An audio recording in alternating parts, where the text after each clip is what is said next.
Welcome again, ou bem-vindos novamente. A gente ficou um pouco ausente aí, pois estávamos bem atarefados, mas estamos de volta e vamos postando com mais frequência, tá bom? Bem-vindos novamente ao From Zero. Nessa aula a gente vai falar sobre reflexive pronouns, como vocês podem ver aí no título do vídeo. Também vamos abordar os pronomes possessivos, tá? Os pronomes adjetivos, eu acredito que vai ficar para uma próxima aula, mas hoje vai ser os pronomes possessivos e os pronomes reflexivos, tá bom? Vamos começar aí com os pronomes reflexivos, tá? Iniciando aqui em primeira pessoa temos o myself, em segunda pessoa o yourself, no terceira pessoa do masculino o himself, em terceira pessoa do feminino, o herself, no terceira pessoa abstraindo o gênero agora, né? Seria itself, primeira pessoa do plural ourselves, segunda pessoa do plural you e terceira pessoa do plural they. Eu já vou fazer a tradução já desses itens aqui, mas eu prefiro passar primeiro a função do reflexive pronouns para fixar na mente de vocês. Porque aí, ao explicar a função do reflexive pronouns, eu já consigo traduzir tudo para vocês, fica melhor, tá bom? Lembrando que o nosso curso, ele tá tentando aí engajar quem nunca teve sequer qualquer tipo de contato com a língua, então a gente vai estar sim traduzindo cada uma dessas pequenas palavras, tá bom? Então vamos lá.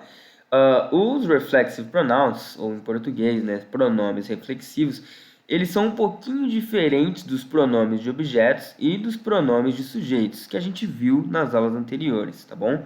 Os pronomes reflexivos, eles não estão substituindo o sujeito.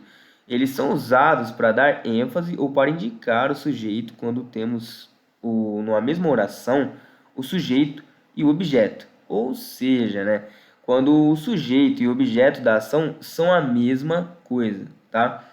Como assim? Vamos lá. Um exemplo aqui. I looked myself in the mirror. Então, a tradução seria eu me olhei no espelho. Porém, a gente, além de estar tendo aqui nessa frase o objeto e a ação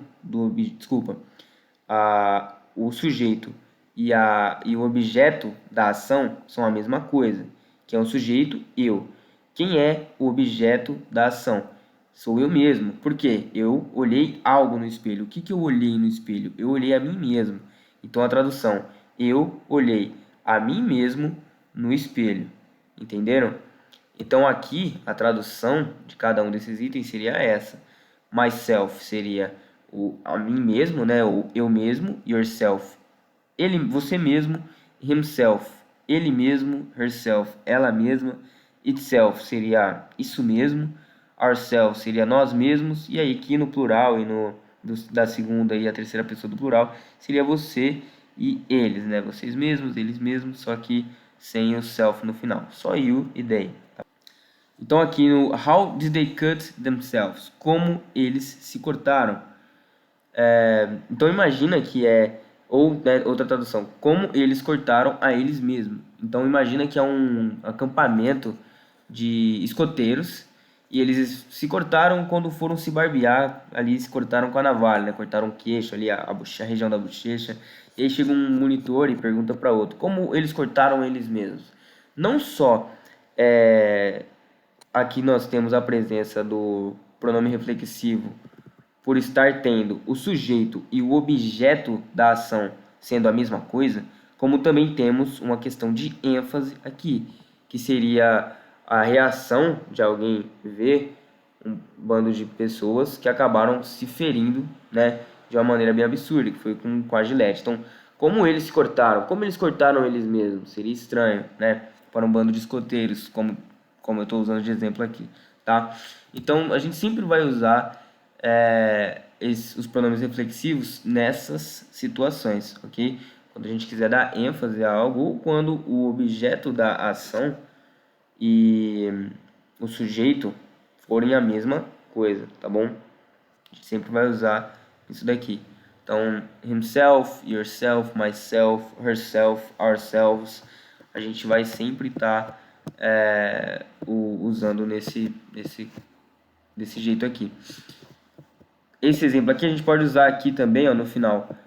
How did she hurt herself. Então, como ela se feriu, como ela se machucou, entende? O sujeito e o objeto da ação são a mesma coisa nessa frase. Então, a gente usa um pronome reflexivo, ok? O pronome reflexivo ele não tem muito segredo. Para comparar com o pronome de objeto e o pronome de sujeito, a gente tinha um pouquinho mais de coisa tratado que no pronome reflexivo. Já no pronome reflexivo não tem tanta coisa, afinal ele não está ali substituindo absolutamente nada, né? Ele é usado em uma outra situação. É justamente essa, de ter na mesma frase, de ter na mesma ação, o sujeito e o objeto da ação serem a mesma coisa, ok? Vamos agora falar dos pronomes possessivos. Então, os pronomes possessivos, eles substituem algum elemento da oração, ok?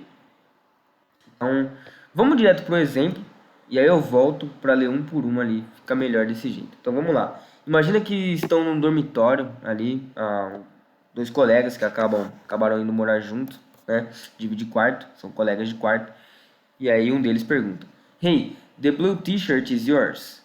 No, it isn't mine, responde o outro, né? Então a pergunta é: Ei, essa camisa azul é sua? Não, ela não é minha. Então vamos analisar agora um por um dos pronomes possessivos. Em primeira pessoa nós temos o mine, em segunda pessoa nós temos o yours, na terceira pessoa do masculino nós temos o his, terceira pessoa do feminino o hers. Não é usado, tá? Em terceira pessoa, abstraindo o gênero, não é utilizado. Primeira pessoa do plural, ours. Segunda pessoa do plural, yours. E terceira pessoa do plural, o theirs, certo? Então aqui seria meu, seu, dela, dele, nosso, de vocês, ou seus, e deles, ok? Então ele sempre vai ser usado, é bom até para vocês memorizarem, vocês sempre vão ver a presença dos pronomes possessivos ao final da frase. Sempre estarão posicionados no final da sentença. Por favor, não confunda o pronome possessivo com pronome... pronome possessivo com adjetivo possessivo, tá? São coisas diferentes, ok? A gente vai trabalhar isso daqui na próxima aula. Ainda que no pronome possessivo, como vocês poderão ver, eles são sempre posicionados ao final da frase. Vamos pegar outro exemplo aqui. Whose car is that? It's mine, responde outro cara. Então, de quem é esse carro? É meu. Surge um cara lá e responde, é meu. Né? Vamos supor que está estacionado na vaga de outro cara e o cara sai na rua e pergunta, Whose car is that? E aí o dono do carro está por ali e responde, It's mine. É meu, né? É o meu carro que está aí. Então, qual que é a função, novamente, do pronome possessivo? Ele tem essa função de substituir algum elemento da oração. Que elemento ele está substituindo aqui?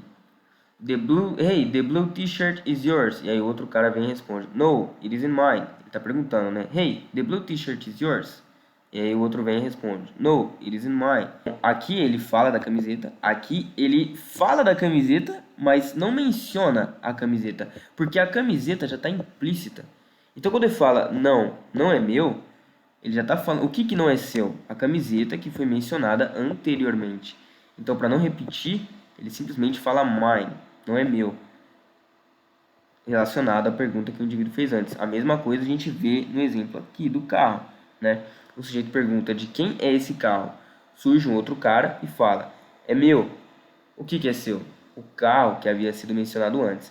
Então a palavra mine aqui, ela está surgindo justamente para cobrir, né, essa parte, para substituir algum elemento dessa oração. O elemento sendo substituído aqui é o carro, né? Ele podia chegar e falar aqui, no, it isn't my shirt, né? It isn't my t-shirt. Ou aqui, it's my car, entendeu? Mas ao invés de falar car novamente, ele simplesmente adiciona um mine, né? Nas duas ocasiões. Aqui poderia ser, vamos supor que existe outro indivíduo na sala aqui com eles. E aí ele responde, no, it isn't mine, it's his. It's his, né? Não é minha, é dele. It's hers, não é minha, é dela, né? Ou that house is ours, aquela casa é nossa, entendeu? Ou vamos ver outro exemplo que eu posso dar com a frase aqui do plural theirs.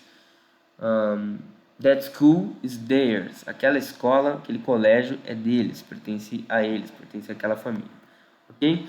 Então esses foram os tópicos de hoje. os pronomes possessivos e os pronomes reflexivos, ok? Na próxima aula a gente vai abordar os adjetivos possessivos e vamos trazer também o simple present. E aí, depois a gente vai trazer para vocês alguns exercícios para que vocês façam, tá bom? Para que vocês fiquem afiados e mantenham a matéria, mantenham o assunto fixado na mente de vocês. Beleza? Então é isso. Muito obrigado. Obrigado pela atenção. Obrigado por terem assistido até o final. E até a próxima.